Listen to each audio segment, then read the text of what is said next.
До революции 1917 года в Абхазии не было ни одного научного учреждения. 6 августа 1922 года ситуация изменилась. На базе существовавшего до революции Сухумского общества сельского хозяйства было создано Абхазское научное общество, объединившее весь научный мир Абхазии. В 2022 году исполнилось 100 лет со дня этого важного события. Абхазский институт гуманитарных исследований провел международную научную конференцию «АБНО. Предтеча Академии наук Абхазии». По инициативе руководителя Абхазии Нестора Аполлоновича Лакоба создано Абхазское научное общество, и было выделено несколько кабинетов, и работали до 1924 года. С 1924 года перешли в здание нынешнего Абхазского государственного музея. То есть было за несколько месяцев до образования СССР Абхазское научное общество. Первым председателем был Генрих Фальбург, а с января 1923 года его сменил Герман Бараш. В состав президиума АБНО входили тогдашние руководители СССР Абхазии, глава правительства Нестор Лакоба, Николай Киртава, Самсон Картозия, Самсон Чанба, Андрей Чочва, Дмитрий Гуля, Дмитрий Аланя и другие. Это говорит о большом значении, которое придавалось работе АБНО со стороны правительства СССР Абхазии.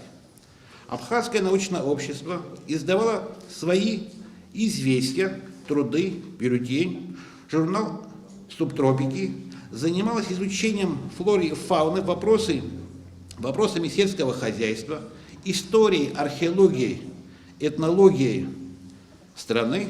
По инициативе АБНО проводились научные мероприятия, среди которых особо следует выделить созданный в 1924 году в Сухуме очень представительный первый съезд краеведов Черноморского побережья и Западного Кавказа. Со столетием АБНО поздравительные адреса прозвучали от имени спикера Народного собрания Лаши Ашуба, ректора Абхазского госуниверситета Олеку Гварамия и президента Анна Зурава Джапо.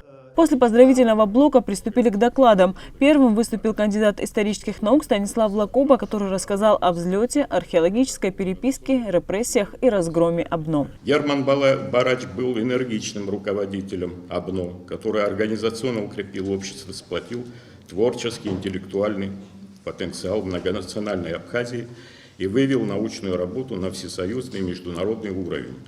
Достаточно взглянуть на хронику АБНО, доклады, лекции, сообщения, заседания, экспедиции, экскурсии. Особо заботливое отношение было к музею и библиотеке, которая осуществляла обмен изданиями с научными учреждениями СССР, Америки и Германии.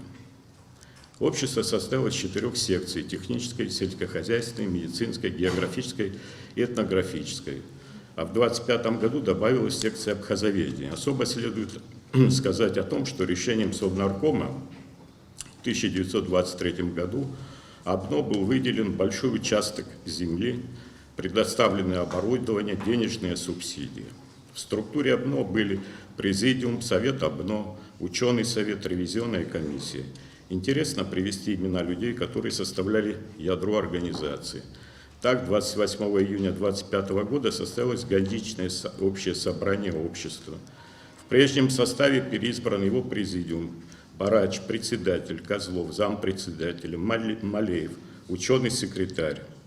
Членами совета АБНО были избраны Лакоба, Чанба, Алания, Чочуа, Пасария, Захаровский, Какуба, Карташов, Стражев, Мейрович. Кандидаты в члены Совета: Евдокимов, Рябов, Сильченко, Юшкин, ревизионная комиссия: Гранделевский, Гюлязизов, Добрынин, Голошевский, Пайтаков. АБНО к 1924 году установила обширные научные связи в СССР, Европе и Америке. К этому времени в научном учреждении развернулось музейное дело, отметил Станислав Лакоба. По словам ученого, музей расширялся и пополнялся новыми этнографическими и археологическими материалами.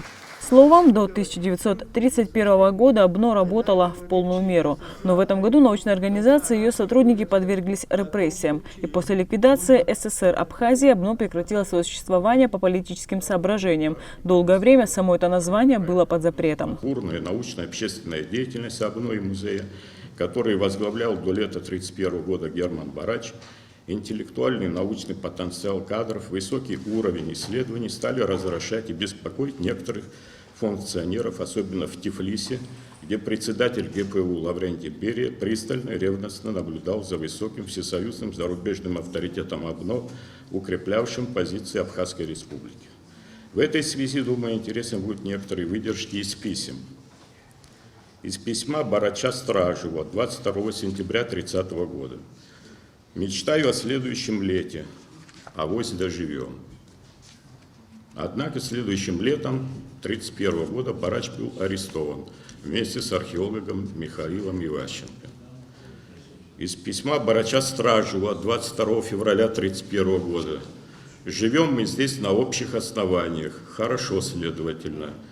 При наркомате просвещения работает комиссия по чистке, собирает пока материалы, а скоро и самая чистка начнется. Горим энтузиазмом». Интересно, что письмо написано Барачом в самый разгар политических событий в Абхазии, в дни, когда СССР Абхазия была преобразована в автономную республику, включена 19 февраля 1931 года в состав Грузинской ССР. А с 18 по 26 февраля проходил многодневный Дурипский сход. Однако эти события автор обходит молчанием, но упоминает о готовящейся политической чистке кадров. Далее с докладом выступил кандидат философских наук Олег Домения. Тема «Зачем нам национальная история?». Доклад состоит из размышлений о смысле и ценности абхазской истории. Опыт и история учат, что народы и правительства никогда ничему не научились из истории и не действовали согласно поучениям, которые можно было извлечь из нее. А еще чуть раньше другой не менее известный классик писал, что единственный урок, который мы можем извлечь из истории, это то, что никаких уроков никто не извлекал. Среди специалистов хорошо известно, какую роль играла каста жрецов в жизни древнеегипетского общества. Она состояла не из служителей культа, как это может показаться на первый взгляд, а из мудрецов. Причем мудрецами считались тогда лишь те, которые хорошо знали исторические предания.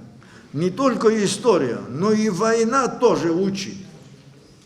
Продолжающаяся ныне гибридная война показывает, что одними чужими ценностями, как мы сегодня пытаемся строить свою жизнь, вряд ли возможно формировать свое будущее. Чужие ценности могут играть позитивную роль в нашей жизни лишь тогда, когда они нами освоены и превращены в элементы своего ценностного мира. Это во-первых. Во-вторых, формировать будущее вряд ли возможно, не оглядываясь назад. Правда, будучи в демократическом лихолетии социальной неопределенности, не так-то просто заметить пройденное. Но как бы мы ни старались не замечать прошлого, без него вряд ли возможно самоопределиться и делать осознанные действия в будущее. Не потому ли восстановление исторической истины в российском обществе ныне стало одной из задач первостепенной важности? На доклад меня сподвиг долгожданный первый том собрания сочинений талантливого фольклориста Артура Анджба, отметил перед началом выступления доктор исторических наук Олег Бгажба.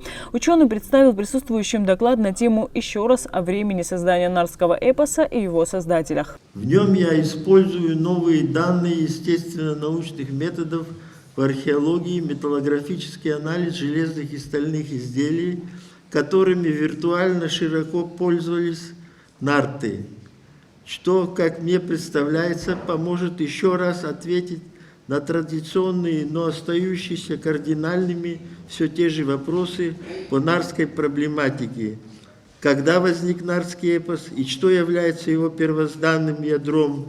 Местное кавказское начало или же пришлое скифо-сарматское аланское присутствие? На раннем этапе Железного века, то есть еще в доклассовом обществе, кузнец был не только одновременно металлургом, вообще являлся первым ремесленником общины. Так, например, вековечный кователь Илмаринен из Калевалы был плотником, кораблестроителем, ювелиром, сапожником, портным и универсальным кузнецом. И в героическом нартском эпосе абхазов тоже можно найти свидетельство этого универсализма.